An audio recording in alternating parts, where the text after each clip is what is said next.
Well, that's originally a quote from Richard Nixon that says that there ain't no votes in aid. I think that the evidence that's true in Australia is that that's clearly the assumption of the government. It's the assumption of the Liberal government and the previous Labor governments that they have time and again, whenever they've been tasked with slashing the budget, the first thing to go is aid.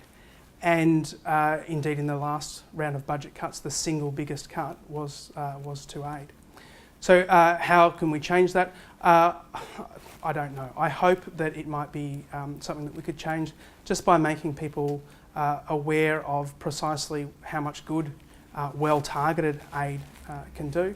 But then, of course, there's the problem of fixing up the sorts of poorly targeted or disguised aid spending that goes on as well.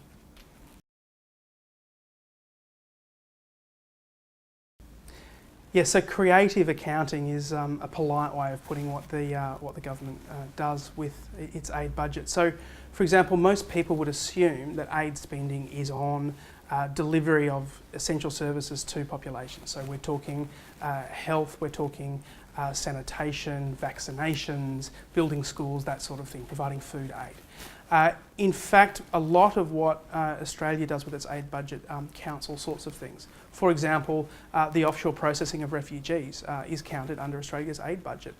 The interception of boats, the running of detention centres in Nauru in Howard's time, and now again in Nauru and Manus Island, all counted as part of the aid budget. So just a few examples of not at all the sorts of things that most people would assume aid means.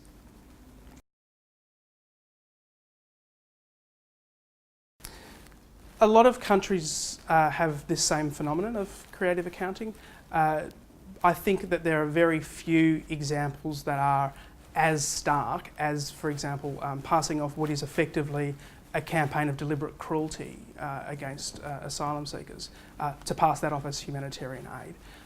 But other countries do stretch the boundaries of what's acceptable. The OECD have rules about what you can count as aid, and providing for the resettlement for the first 12 months of resettlement of refugees in the donor country is acceptable aid. And that gets counted. And a few countries do stretch the boundaries of that.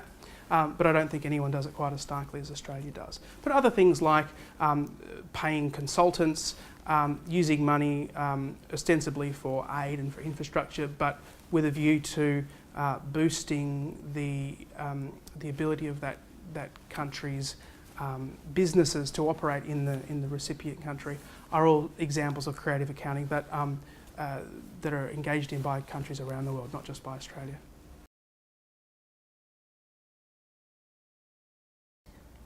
Well, the provision of aid is itself a very important means of contributing to the realisation of human rights around the world.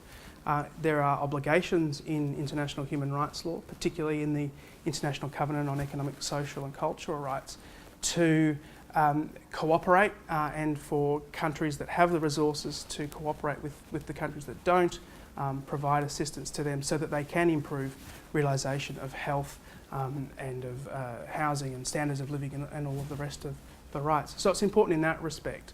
But it's also important in that in some instances aid projects can contribute to violations of human rights.